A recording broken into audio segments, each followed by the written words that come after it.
Imaginad un silencio tan absoluto que parece capaz de doler en los oídos. Estamos a más de 6.000 metros de altura, en lo más alto de la cordillera andina, un desierto vertical hecho de roca y hielo, donde el viento no simplemente sopla, sino que ruge como un animal herido. En medio de esta inmensidad blanca, apenas iluminada por un débil rayo de sol, descansa el cuerpo de una niña. Su piel permanece intacta, tan delicada que recuerda a la porcelana fina. Sus pestañas oscuras reposan sobre sus mejillas con una calma casi perturbadora, y sus manos se aferran a su propio torso en lo que parece ser un último abrazo. Viste una prenda de lana de alpaca extremadamente bien elaborada, y su cabello ha sido trenzado con un cuidado impecable. A simple vista, uno podría creer que solo está dormida. Da la impresión de que, si alguien se inclinara para tocarla, abriría los ojos en cualquier momento. Pero esa ilusión nunca se hará realidad. Esa niña ha permanecido aquí, en este congelador natural, durante más de 500 años. En el mundo actual, encontrar a un menor congelado en una montaña remota sería tratado como un crimen espantoso. La policía hablaría de sospechosos y la opinión pública exigiría justicia. Pero esto no fue un asesinato, al menos no según nuestro significado moderno. Para su cultura, aquello representaba el honor más elevado. Bienvenidos al Tahuantinsuyo, el majestuoso imperio inca. Un imperio recordado por sus templos cubiertos de oro y sus muros imposibles, aunque en sus cimientos se escondía un lado mucho más oscuro. En esta sociedad, la auténtica ofrenda capaz de conquistar el favor divino no era el metal precioso, sino algo infinitamente más vulnerable: la sangre y la pureza de la niñez. Hoy no hablaremos de riquezas perdidas, sino que entraremos en la Aclahuasi, la casa de las escogidas, para conocer a aquellas niñas destinadas desde su nacimiento a servir al Estado, ya fuera en la cama de un noble o bajo el hielo eterno de una montaña sagrada. Antes de que el frío eterno detuviera su sangre, hubo calor y existencia. Para comprender cómo una niña termina aislada en lo alto del mundo, debemos retroceder en el tiempo. Viajemos al siglo XV, durante el reinado de Pachacútec, el gran conquistador cuyo nombre significa literalmente el que hace temblar la tierra. Imaginad una aldea diminuta, aferrada como puede a la ladera abrupta de una montaña andina. La vida aquí es áspera, definida por el ciclo implacable del sol, la lluvia y las cosechas de patata. Pero existe un día que los habitantes temen más que una sequía, más que una tormenta o una enfermedad. Es el día en que los Apuna aparecen por el camino inca. Los Apuna no son guerreros sanguinarios, ni invasores extranjeros. Son algo mucho más frío.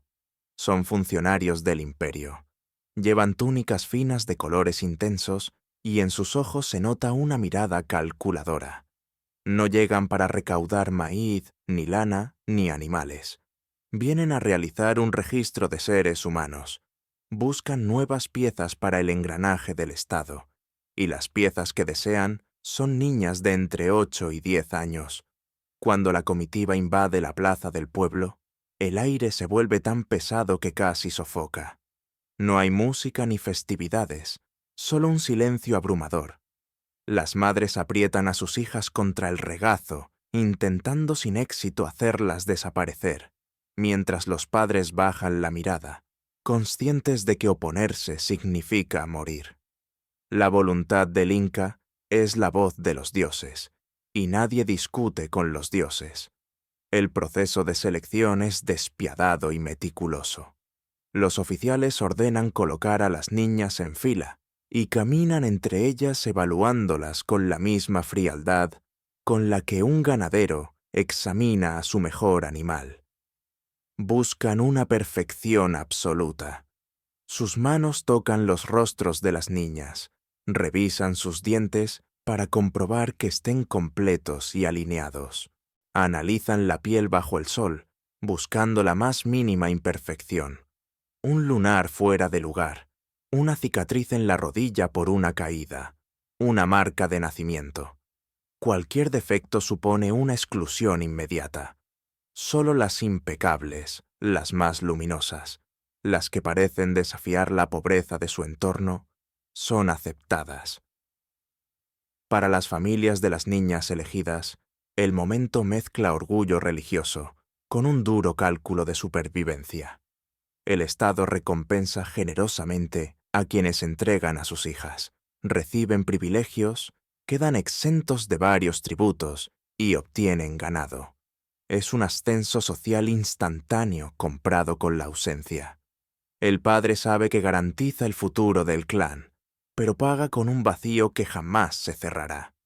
En cuanto el funcionario señala a la niña y pronuncia la palabra sagrada, Akla, su destino cambia para siempre. Deja de pertenecer a la aldea. Su nombre anterior desaparece de los registros. Su historia se borra. Ese mismo día la arrancan de los brazos de su madre. No hay tiempo para despedidas. La niña, confundida y llena de miedo, mira atrás por última vez mientras la escoltan lejos de su hogar. Ya no pertenece a los suyos. Ahora su cuerpo y su espíritu son propiedad del imperio. Su niñez termina en ese instante. Su vida como tributo acaba de empezar.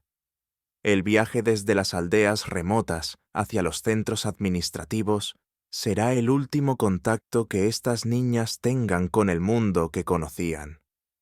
Cuando por fin llegan a Cusco o a las capitales de las provincias, las niñas son llevadas directamente a una construcción que domina todo el paisaje urbano, tanto por su tamaño como por el misterio que desprende: el Aclahuasi.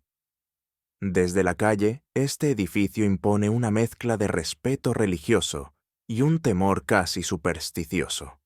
Sus muros están hechos con piedra inca, perfectamente trabajada, enormes bloques colocados con tanta precisión que ni una delgada hoja de cuchillo podría deslizarse entre ellos. Pero lo que realmente inquieta no es la piedra, sino lo que falta. No hay ni una sola ventana que mire hacia la ciudad.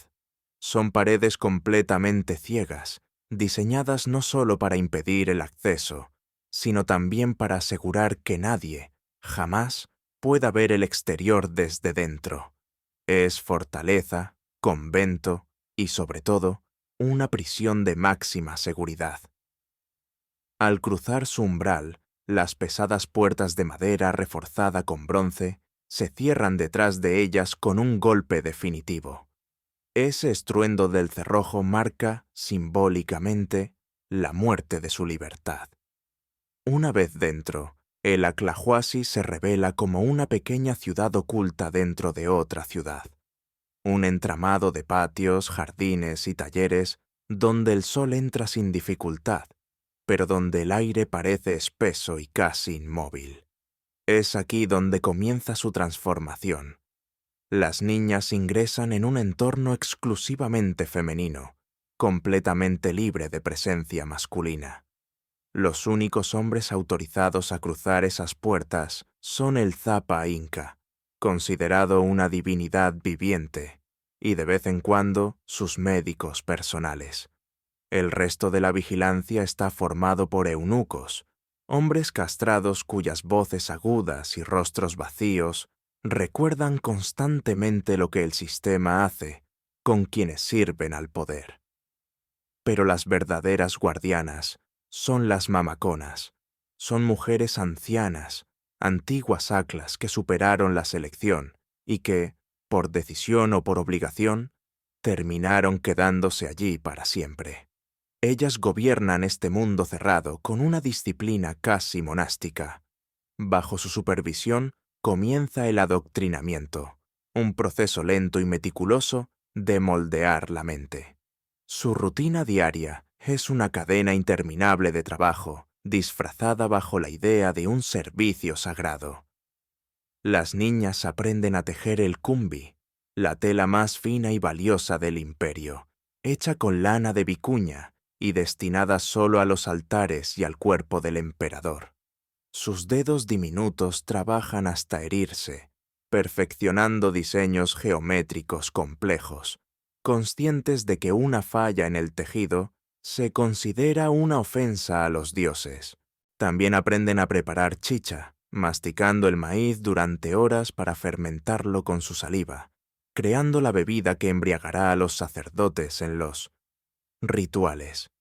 Pero la enseñanza más profunda no es técnica, sino mental. Día tras día, las mamaconas les repiten una verdad inventada. No pertenecéis a vuestros padres, ni siquiera a vosotras mismas. Vuestra piel, vuestro cabello y vuestro vientre pertenecen al sol. Se les inculca reprimir todo deseo personal. Imaginar un regreso al hogar es una traición. Sentir curiosidad por los hombres es considerado una falta grave, casi una herejía. Viven entre lujos, durmiendo en mantas suaves y alimentándose mejor que cualquier campesino. Carne fresca de llama, maíz, frutas raras para ellas. Pero esta abundancia no es generosidad, es una inversión deliberada. El Estado está engordándolas. Sus cuerpos son moldeados, su piel protegida con aceites para evitar quemaduras del sol, y sus cabellos se lavan con hierbas aromáticas. Las pulen como si fueran una joya, o como se engorda a un animal antes de una feria. Con los años, cuando las niñas ya se han convertido en adolescentes, el ambiente dentro de la Clahuasi cambia. La inocencia infantil da paso a una tensión sexual reprimida y asfixiante.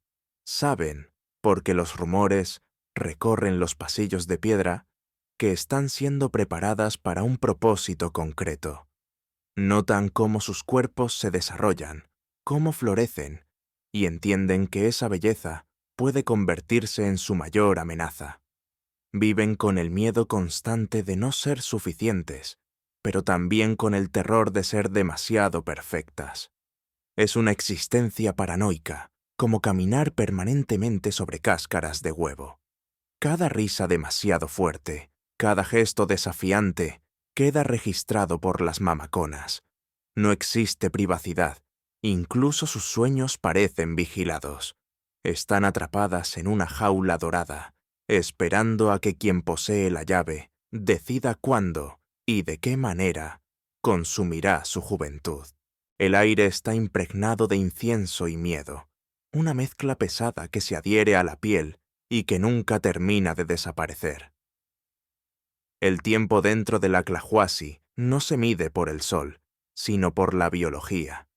La infancia es un breve período de gracia, y llega a su fin. Cuando alcanzan la pubertad, cuando la primera sangre menstrual marca sus túnicas blancas, la campana del destino suena. Es la señal física de que la mercancía ha madurado. Es el momento de la cosecha final. Los funcionarios del imperio regresan al recinto. Esta vez no vienen a evaluar, sino a decidir. Las jóvenes doncellas son colocadas en fila en el patio central. El ambiente vibra con una ansiedad casi eléctrica. A partir de este punto, sus vidas se dividen en 3 caminos distintos, y ninguno de ellos lo eligen ellas. Son 3 rutas hacia un destino inevitable. El primer destino es el pragmatismo político. Las jóvenes con una belleza llamativa, aunque quizá con la piel ligeramente más oscura o provenientes de linajes de caciques sometidos, son designadas como vírgenes de obsequio. En un instante, dejan de ser sagradas para convertirse en moneda de negociación. El Inca las entrega como obsequios a generales victoriosos, a nobles fieles o a gobernantes aliados. Imaginad la humillación silenciosa de haber sido criada creyendo que serías una esposa del sol, solo para terminar convertida en la concubina de un desconocido en una provincia remota. Pasan de la pureza absoluta al lecho de un guerrero, transformadas en instrumentos de placer y en vientres destinados a producir la próxima generación de la élite. El segundo destino es la permanencia. Algunas son seleccionadas, o se les permite elegir, quedarse dentro del recinto. Se transforman en nuevas mamaconas. Estas mujeres toman votos de celibato eterno y se convierten en las siguientes guardianas del sistema. Envejecerán tras esos muros de piedra, enseñando a las niñas que llegarán después de ellas a obedecer, perpetuando el mismo ciclo de reclusión que un día les arrebató su propia libertad. Son las que sobrevivieron, pero también las carceleras de su propio pasado. Sin embargo, es el tercer camino el que hiela la sangre. Es el destino reservado únicamente para quienes encarnan la perfección total. Los funcionarios recorren las filas y se detienen ante aquellas que destacan sin comparación. Son las que poseen una belleza que parece otra cosa, casi sobrenatural. Las que no tienen ninguna marca, ningún defecto. Ellas son las seleccionadas para la capacocha, el sacrificio máximo. La sociedad inca les repite que ese es el honor más grande que una mujer puede recibir. Se les asegura que no van a morir, sino que ascenderán junto a los dioses para proteger al imperio. Pero basta mirar más allá del discurso oficial. Mirad sus manos temblorosas. El ritual comienza con una gran celebración en la plaza principal de Cusco. El Zapa inca, considerado el propio hijo del sol, las recibe en persona. El pueblo canta y baila, festejando el generoso sacrificio de estas niñas que darán su vida para evitar sequías o terremotos. Son vestidas con las prendas más finas, adornadas con plumas de guacamayo y alfileres de oro y plata. Se las trata como si fueran diosas vivas, pero en realidad es una despedida disfrazada de fiesta. Cuando la celebración termina, empieza la peregrinación, una marcha lenta y dolorosa hacia los confines del mundo. La procesión abandona la capital y se adentra hacia las montañas sagradas, los Zapus. Caminan durante semanas o incluso meses. Cruzan valles verdes, atraviesan ríos helados y comienzan el ascenso hacia lo que los hombres llaman la zona de la muerte. A medida que suben, el paisaje se transforma. El verde desaparece, sustituido por roca desnuda, y más arriba, por el blanco cegador de la nieve eterna. Suben volcanes como el Ampato o el Yuyayaco, más allá de los 6.000 metros de altura. El aire se vuelve tan fino que cada paso se convierte en una lucha contra el ahogo. El corazón golpea el pecho como un tambor frenético, desesperado por oxígeno. Y aquí es donde la crueldad adopta la apariencia de compasión, para garantizar que las niñas alcancen la cima sin oponer resistencia. Los sacerdotes empiezan la sedación sistemática. Aquello no es un viaje lúcido. Durante la subida, las obligan a beber grandes cantidades de chicha fermentada, una bebida espesa y potente. Y lo más importante, llenan sus bocas con hojas de coca. Masticar coca es común en los Andes para combatir la altura, pero las dosis que reciben estas niñas son abrumadoras. Imaginad su mente en ese estado. Están embriagadas, drogadas, exhaustas y congelándose. La realidad se difumina. El miedo se diluye en una niebla química. Las voces de los sacerdotes llegan amortiguadas, como si vinieran desde el fondo del agua. Probablemente experimentan alucinaciones por la falta de oxígeno y los alcaloides. No avanzan hacia la muerte caminando, flotan hacia ella. Cuando por fin alcanzan la cumbre, el frío es absoluto, 20 grados bajo cero. El viento corta la piel como si fuesen cuchillas de obsidiana. En la cima, los sacerdotes han preparado una plataforma ceremonial y algunos nichos excavados en la tierra y la roca. Ha llegado el momento final. A las niñas, apenas conscientes, se les invita a sentarse en esos huecos. Se las coloca en posición fetal, la postura en la que llegaron al mundo y en la que ahora lo abandonarán. Se las envuelve en mantos delicados. Se les colocan ofrendas, figurillas de oro, alimentos, pequeños utensilios. Es un ajuar funerario para un viaje sin retorno. En muchos casos, como en el de la famosa doncella del Yuyayaco, simplemente se las dejó dormir. El alcohol y la coca, junto con la hipotermia, provocan un sueño dulce y mortal. Sienten un calor extraño mientras sus órganos se apagan uno por uno. Cierran los ojos creyendo que despertarán en el Palacio del Sol, pero sus cuerpos quedan convertidos en esculturas de hielo. Aún así, no siempre fue tan pacífico. En otros casos, como en el de la momia Juanita, la arqueología muestra señales de violencia directa. Tal vez la niña despertó. Tal vez el terror logró atravesar la niebla de la droga y trató de escapar. La reacción de los sacerdotes fue rápida y brutal. Un golpe seco y fuerte en el arco superciliar derecho con una macana de piedra. El cráneo se parte. La hemorragia interna es inmediata. La luz se apaga en un instante. Ya sea por el frío o por el golpe, el final es el mismo. La montaña reclama a su novia. La procesión desciende, dejando atrás un pequeño montículo de piedras en medio de la blancura infinita. Abajo, el imperio celebra.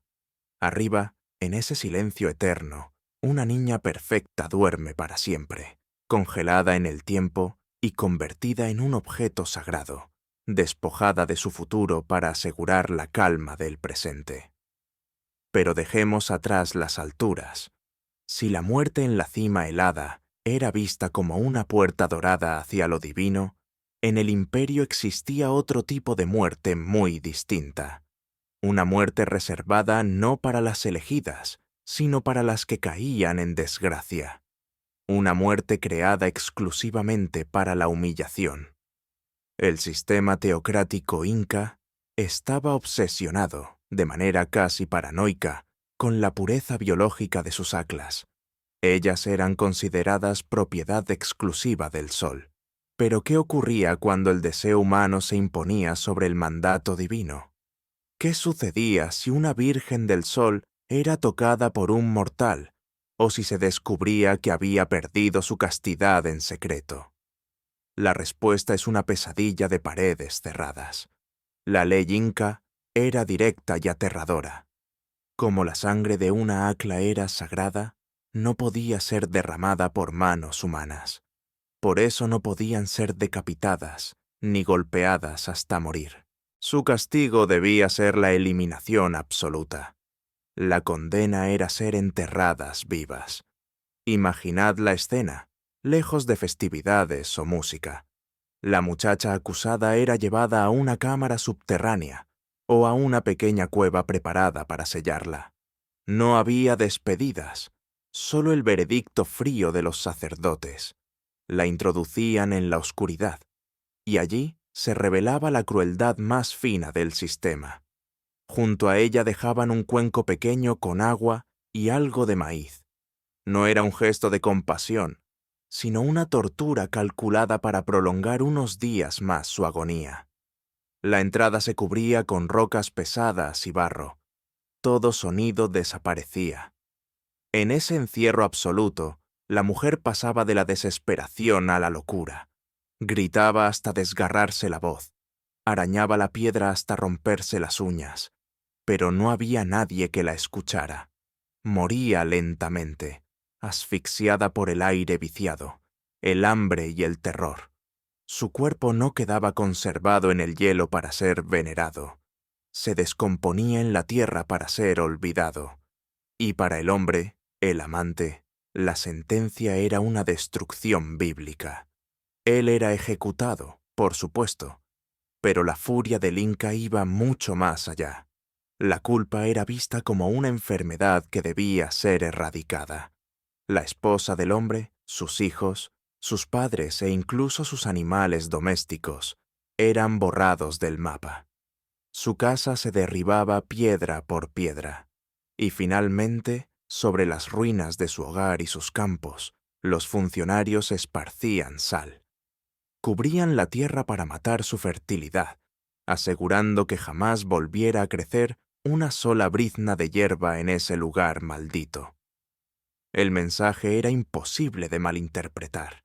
El cuerpo de la mujer pertenece al Estado, y arrebatarle algo al Estado no solo te destruye a ti, sino que borra tu nombre y tu linaje de la historia.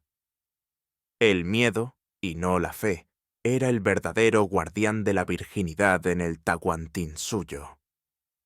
Regresemos al presente, abandonemos la neblina de la leyenda y entremos en la luz fría y aséptica de los laboratorios forenses. Durante siglos, la historia de las Aclas y la Capacocha fue narrada por cronistas españoles o transmitida por tradición oral, relatos envueltos en mito y propaganda. Pero los muertos no mienten, y la biología conserva recuerdos. Hoy, la tecnología permite interrogar a estas momias de una forma que ningún sacerdote ni cronista imaginó. Los científicos han analizado los cabellos de la doncella de Yuyayaco y de la momia Juanita mediante estudios isotópicos y espectrometría de masas.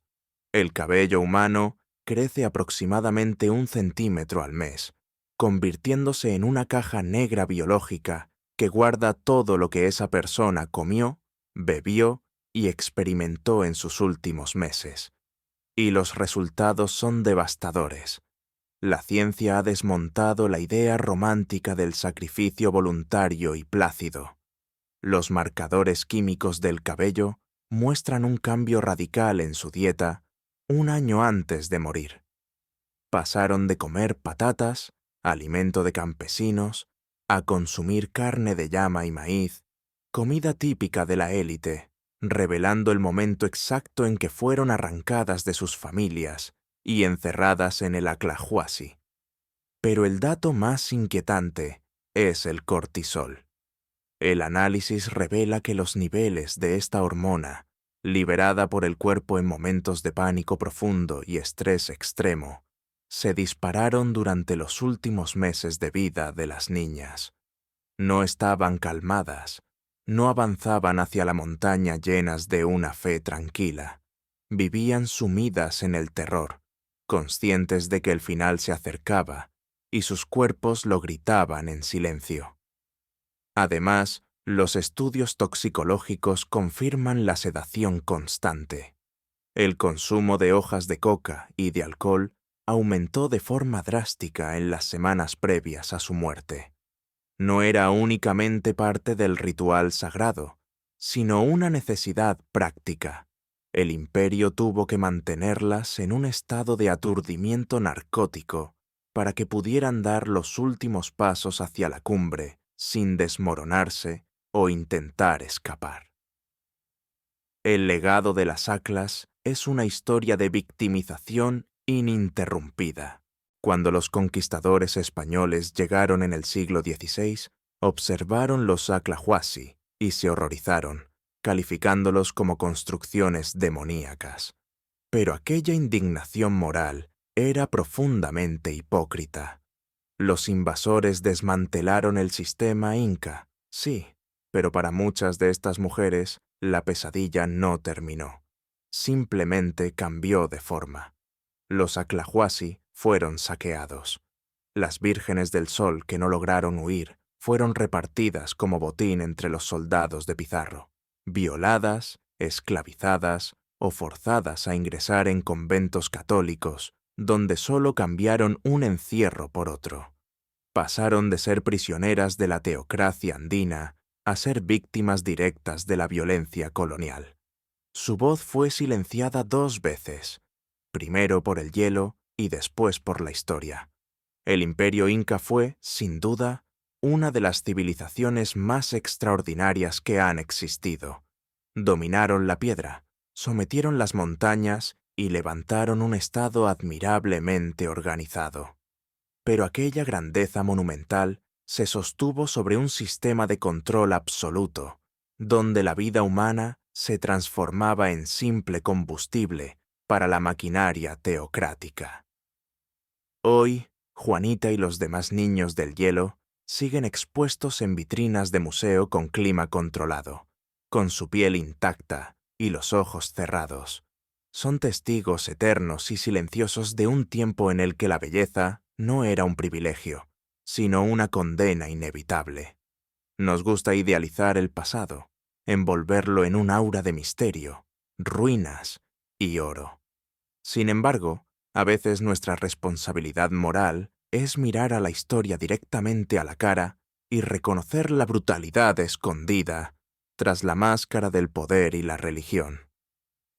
Os dejo con una pregunta para esta noche. ¿Creéis que el sacrificio de estos niños realmente trajo paz al imperio? ¿O fue simplemente la herramienta definitiva del terror para mantener a un pueblo sometido? Observad sus rostros una vez más y contadme en los comentarios qué veis, devoción divina o miedo humano. Y si esta historia os ha helado la sangre tanto como a mí, compartid este vídeo. La verdad de las Aklas merece ser contada, para que su silencio de 500 años, al fin, encuentre una voz.